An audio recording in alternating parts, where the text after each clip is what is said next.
Magandang hapon po mga kapatid. Ako po ang naatasan ng mga anak ni Mama Aida, mga pamangkin at mga pamangkin, isa ako sa mga pamangkin, upang magbalik na po sa naging buhay ng aming Mama Aida.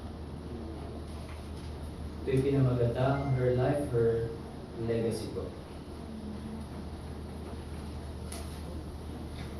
Our beloved mother and grandmother, Mama, as our family affectionately called her, was a caring soul.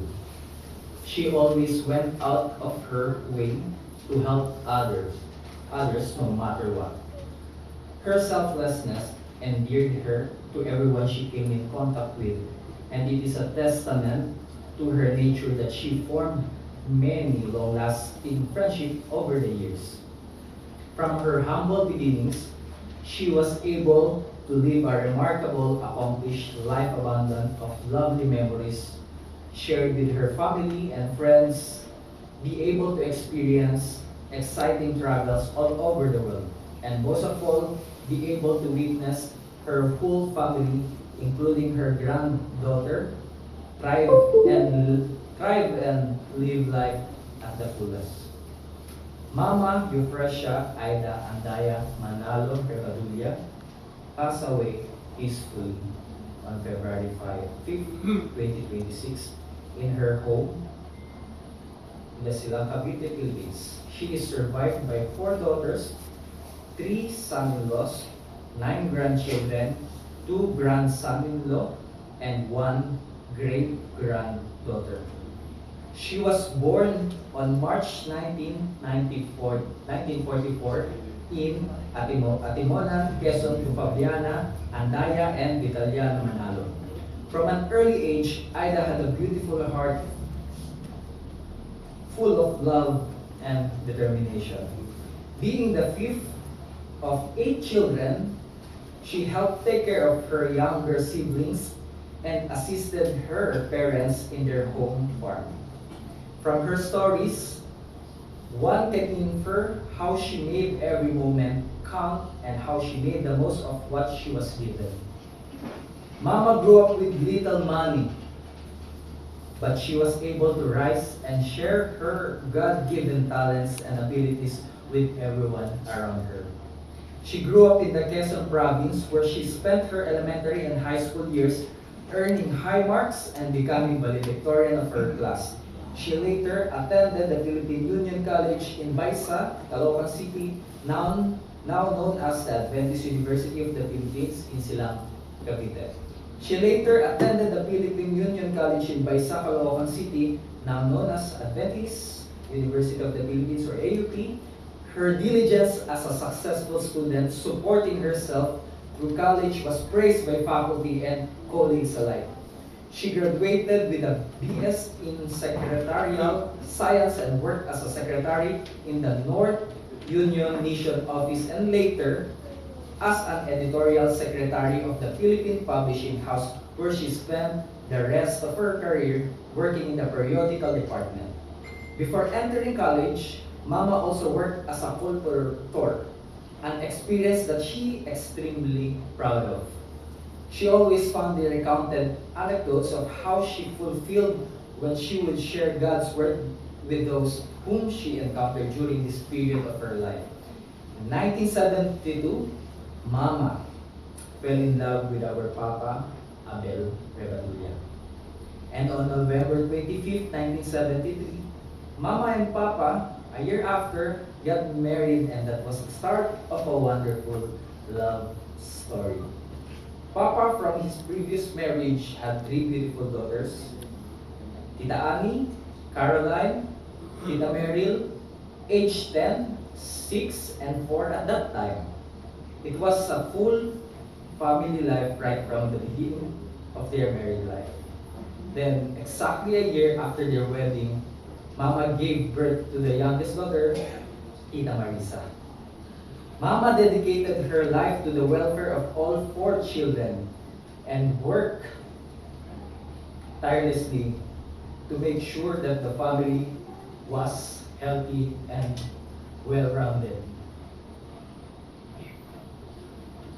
Mama's altruism continued when the family was blessed with grandchildren.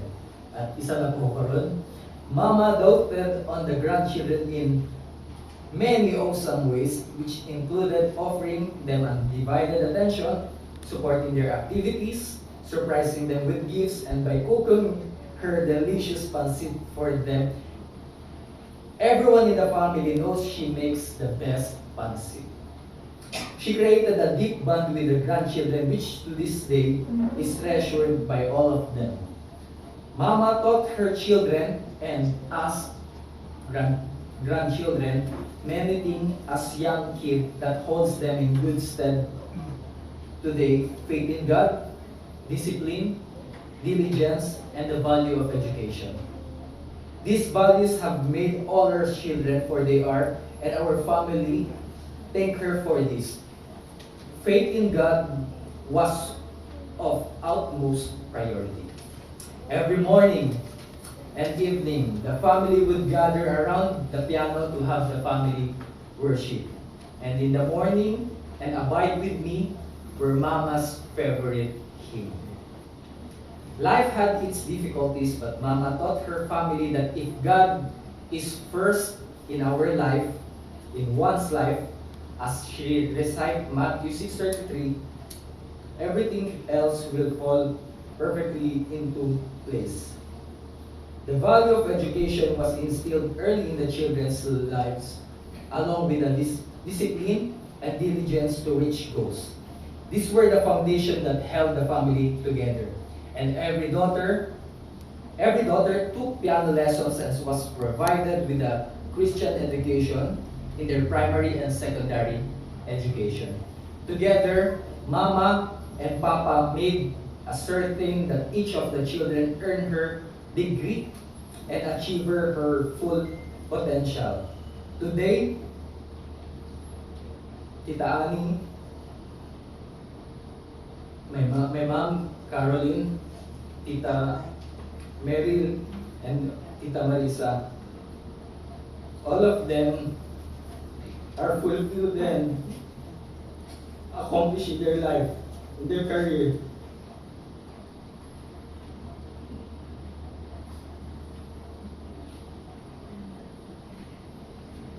And along with their family achievements. The importance of education was passed on to the crowning glory of all Mama's effort in inspiring and motivating everyone to flourish. This legacy will continue for generations to come, and our family will forever be grateful to Mama Aida. Mama has always been the family support and strength. Life will not be the same without her, but our family will grow strength from the things she taught us and live by the word from a Bible text that Mama always quoted: cast all your care upon Him because He cares for you. 1 Peter 5:7. And it is an honor in behalf to all my tita, to all of our family, sa lahat ng ako, sa mga pinsan. It is an honor to share our family's precious memories of Mama. She will be missed by all, but her memory will live on us, will live on in us forever. We love so much Mama, and we'll miss you more than word can say.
Para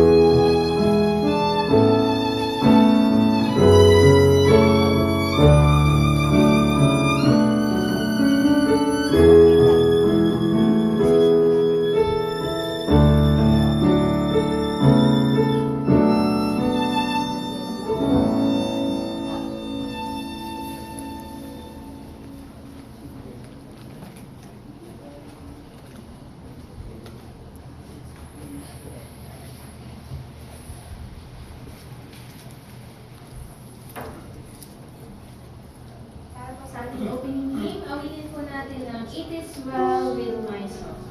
Tayo po lahat ay